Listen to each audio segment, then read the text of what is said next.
Hello guys, ngayon papakita ko sa inyo yung ginawa kong DIY sa pag-install ng mini driving light na pwede nyo lang mabili sa Shopee or Lazada para sa mga gusto ding mag DIY tulad ko. Para sa inyo tong video na to.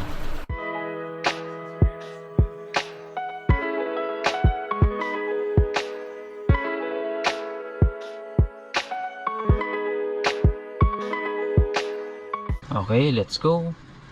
Ito guys yung mga kakailanganin nating mga parts para makapag-install ng mini driving light sa ating Honda Click 125 V2. Meron tayo ditong Zenlo M1 na 30 watts MDL kung gusto natin ng quality pero affordable yung presyo.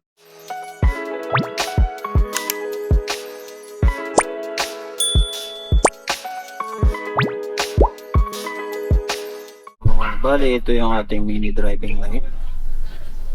Grabe, napaka-premium niya.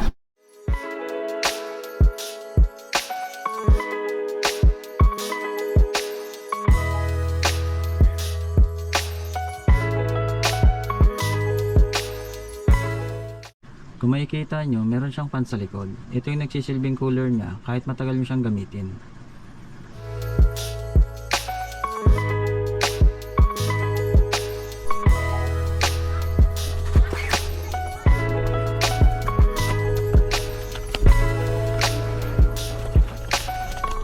Included natin sa loob yung dalawang balas niya.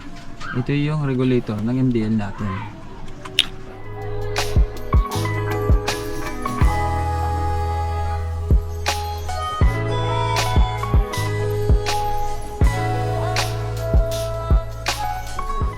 Kasama na din sa box yung dalawang bracket at mga screws na.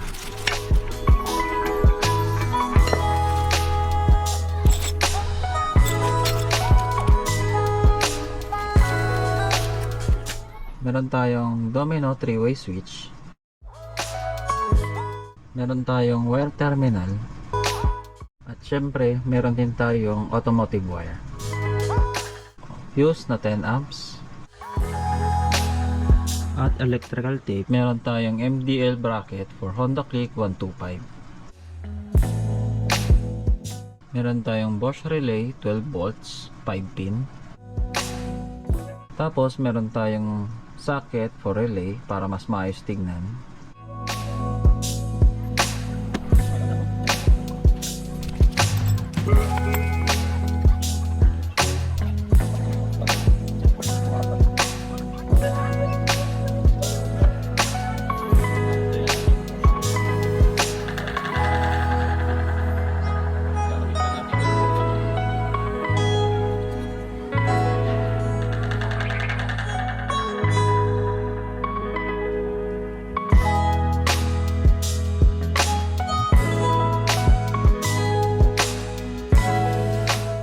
So guys, ito yung gagawin natin sa ating relay.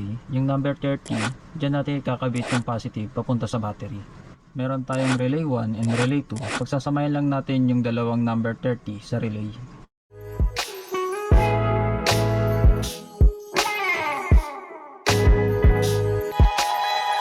Yung number 85 sa relay, dyan naman natin ikakabit yung negative wire papunta sa negative ng battery. Pagsasamahin lang natin ulit yung dalawang number 85 sa relay para sa negative.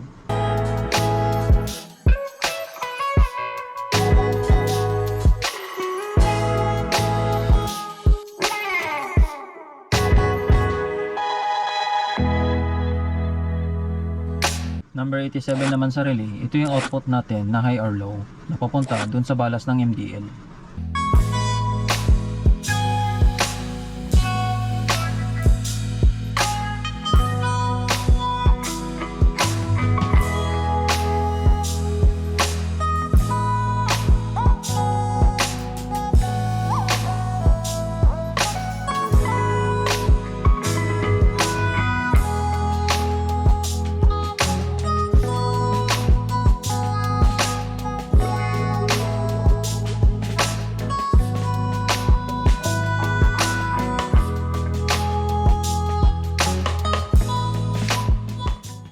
Okay guys, start na tayo sa installation ng MDL.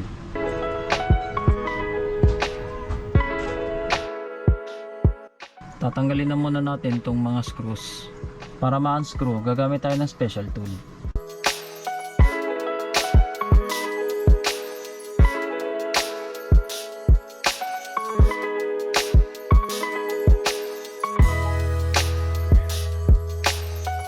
pagtanggal nito pag ano,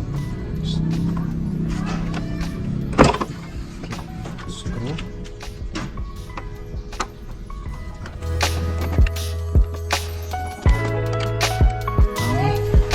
T-wrench na 10mm para dito.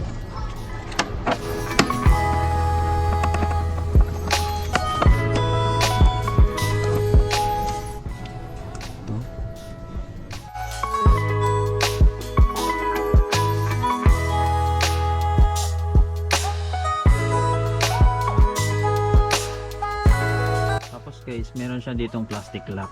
Pipindutin nyo lang yun para ma-unlock. Pindutin natin yan. Ito. Yan.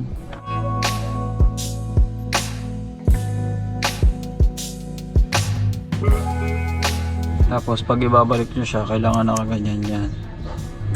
Yan, nakaganyan. Bago nyo ipasok, tapos pipindutin nyo ulit para mag-lock. Sa kabila, ito.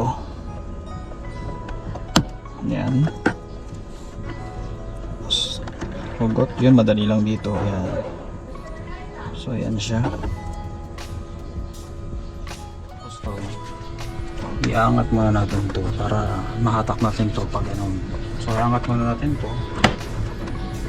Ayan, ganyan lang muna. Ito, ganito rin dito sa kapila. Iangat niya. Ayan, ganyan. Tapos sa pagtanggal na ito, bibiglain lang natin pag ano. So, ganun lang siya. Alalayan nyo lang dito, tapos super sa inyo yung pag ano. Okay, yan. Hindi lang kayo matatawa kasi masikip talaga. Yan.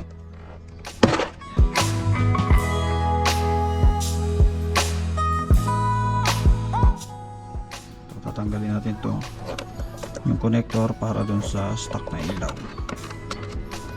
Note, pipindutin nyo to tsaka yung nandito sa ilalim para matanggal nyo tong connector sa ilaw. Ayan o, dalawa yan. Ito yung pindutan ng isa, itong isa, yan. So ito yung apat na lock nya, ito yung isa, ito, yan. Kaya yung pag ito pa pala isa, so, yan, bali tatlo. Kaya yung paghugot sa kanya pag ganun, muna natin to para ikabit yung 3-way switch na domino. Kakabit muna natin. So kabit natin yan pag ganyan dito. Yan.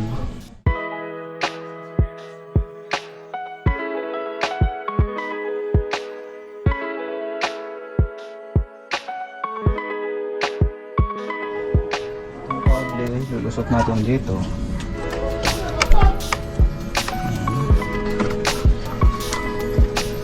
Tapos tatagos dito. Hindi na sundan.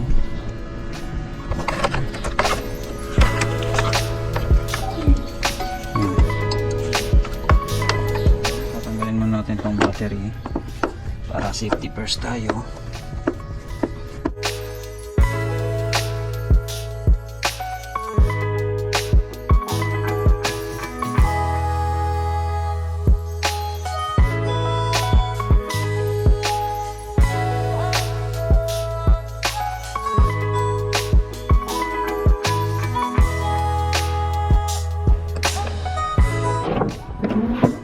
Guys, dahil natanggal na natin yung battery, yung cable lulusot natin dito sa may pinakagilid dito. Gamit tayo ng ganito, dalawang cable para sa positive and negative na ilulusot natin dito. Okay, gamit tayo ng lambre para malusot.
itong wire.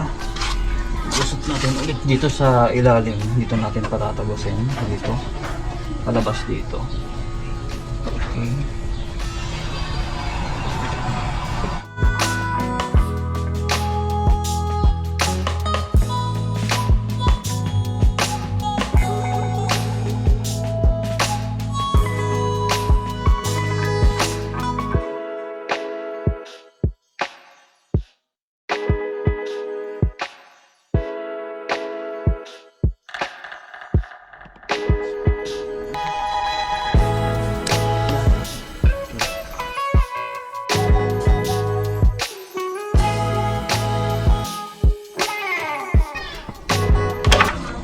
Lalagyan natin siya siguro dito.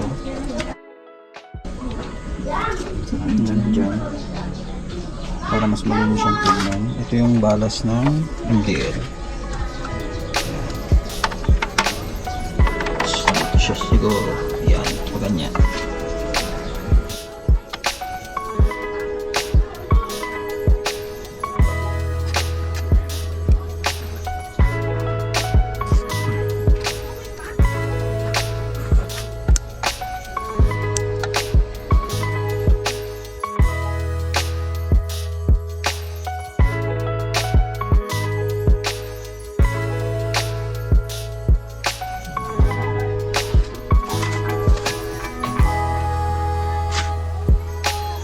Ito yung positive, ito yung may block.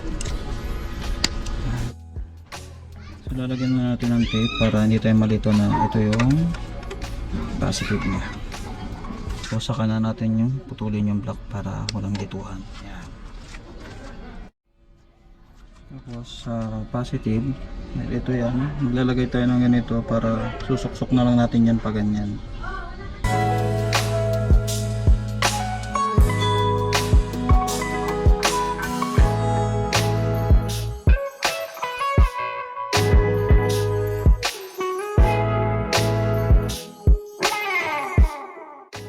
Tapos ito yung para sa negative, lalagyan din natin siya.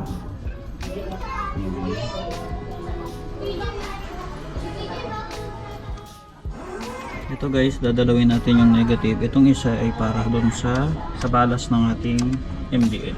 Yan dito.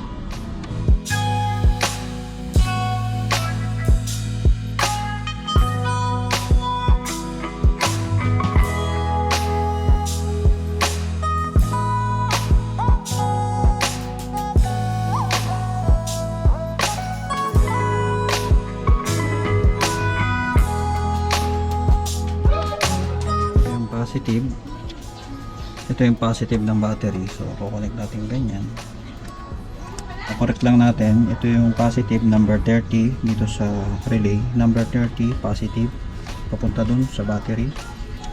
So ito yung number 85 negative, ito yung sa battery negative, yan para dito yan.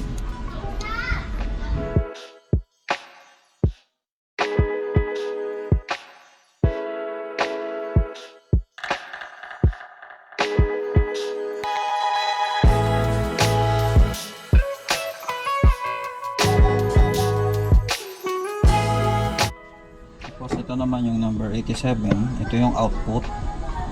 Ito yung kakabit natin dun sa balas.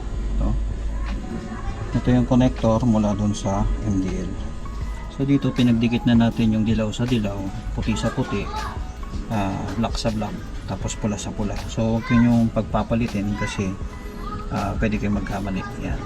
So bali itong white, ito yung pure white, yung yellow, ito yung pure yellow. Tapos itong red, ito yung mix na white and yellow. Kung gusto nyo ng mix, it's okay. Ito yung high pin, yellow. Dito. Ayan.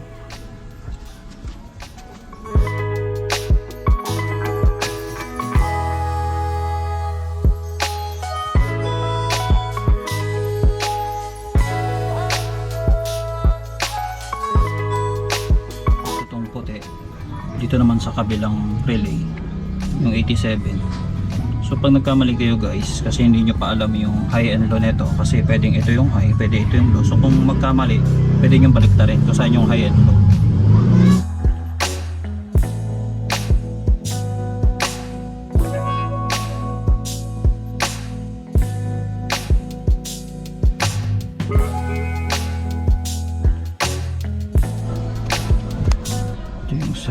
positive, papuntang battery. Ito yung negative. Itong negative para dito yan sa block ng balas. Tapos ang matitira na lang dito, ito yung sa switch, sa 3-way switch. Ito yung para sa ground or negative ng balas ng MDL natin.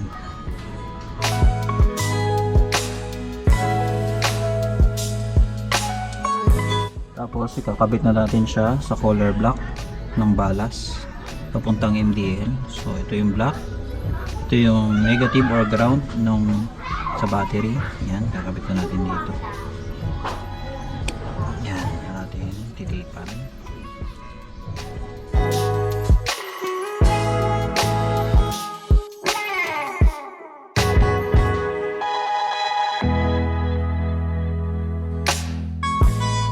Okay. Kasi itong natira, ito yung mix. So, dahil hindi muna natin siya gagamitin, tipan muna natin.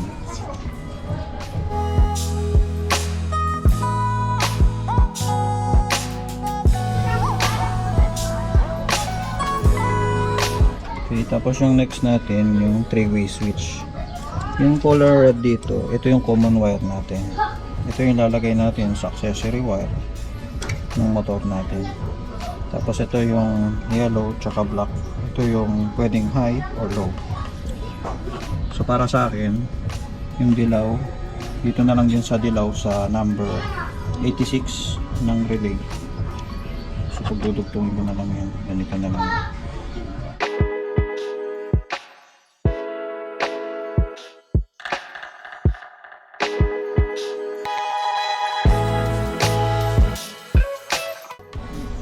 Tapos ito yung black dito rin sa yan, sa number 86 ng isang relay.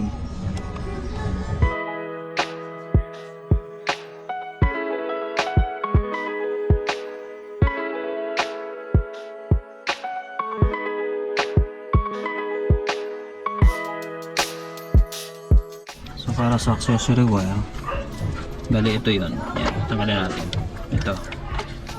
So babaklasin nyo lang yung tape na ito. Yan.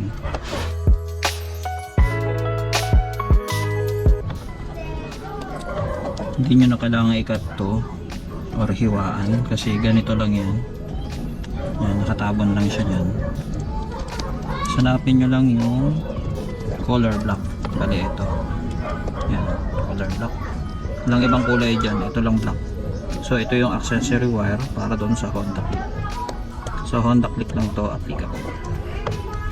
So bali ang gagawin nyo lang is babalatan nyo na lang, hindi nyo na kailangang putulin.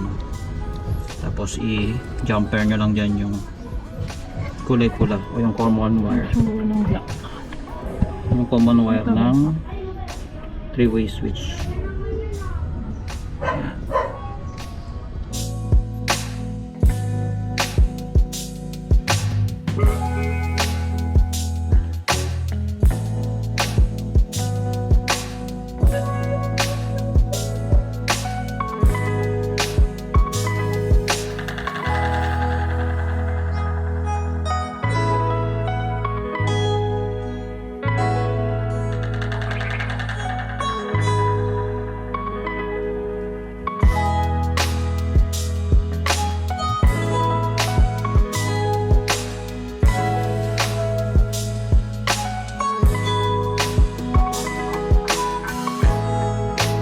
Sa battery, maglalagay tayo ng fuse. Kailangan may ganito yung para siyang may bahay.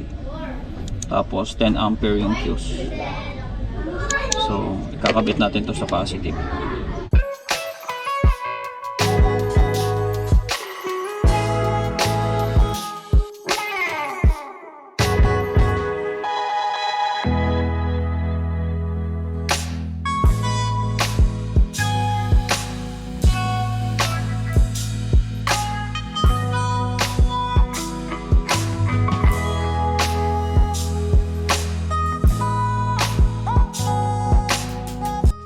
Yan. Negative, ito yung positive na merong fuse. Okay. Tapos lagay na natin yung battery. Yan.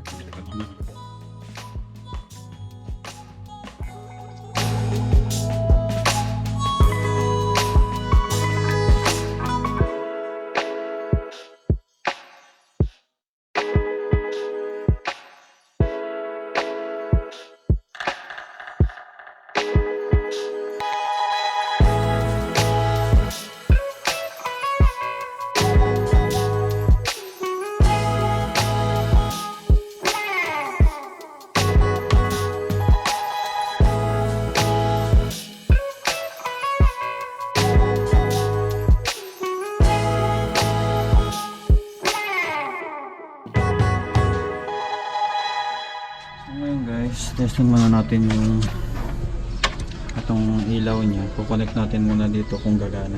Kung ano yung high and low. So ito, hanapin nyo lang yung arrow. Ayan. Kasi meron guide yan. Ayan, may guide arrow sa arrow. Ayan. Tapos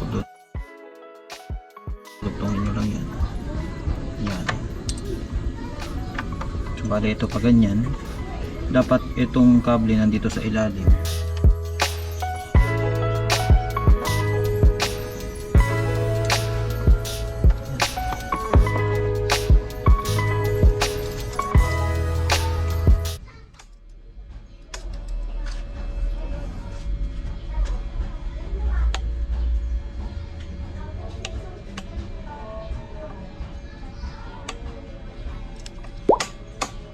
Tapos pag nakapatay siya, hindi yan gagana.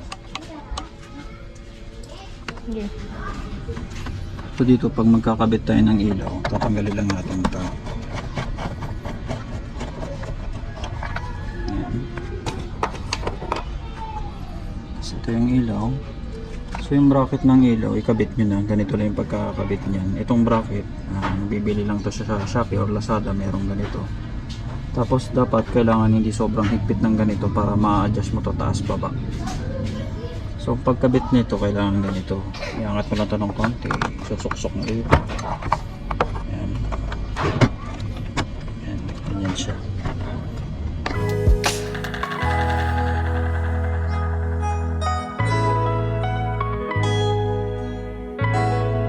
So kailangan meron siyang spasyo kasi itong MDL natin umiinit.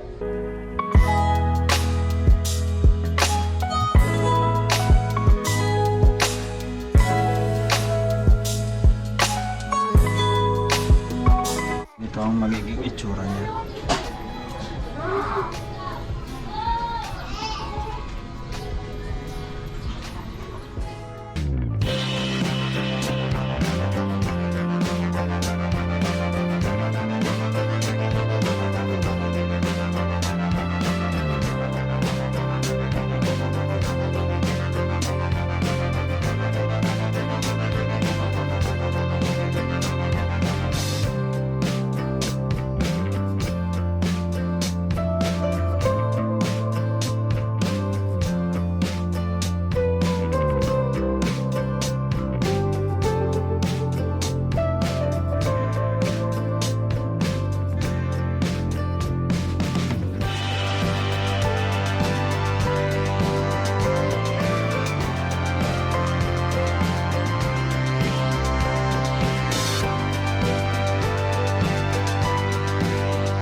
So ayan guys, dahil bagong kabit ang ating MDL, matitesting na natin din tong MDL ngayon sa mga ganitong klase ng lugar na madilim.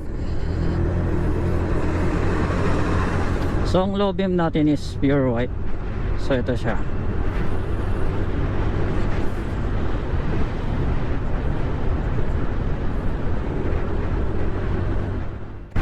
So yun guys, ganito kaliwanag yung ating low beam na pure white sa ganito kadilim. So ganito siya pagka stock lang na ilaw. So ito naman yung ating MDL na pure white low beam.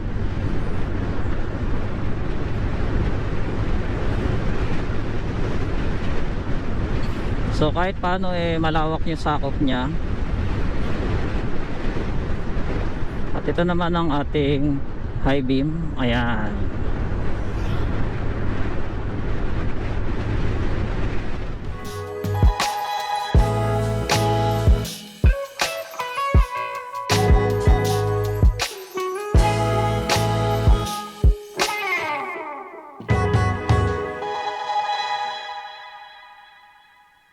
Ito naman guys, yung review natin na ang high beam natin is mix na white and yellow.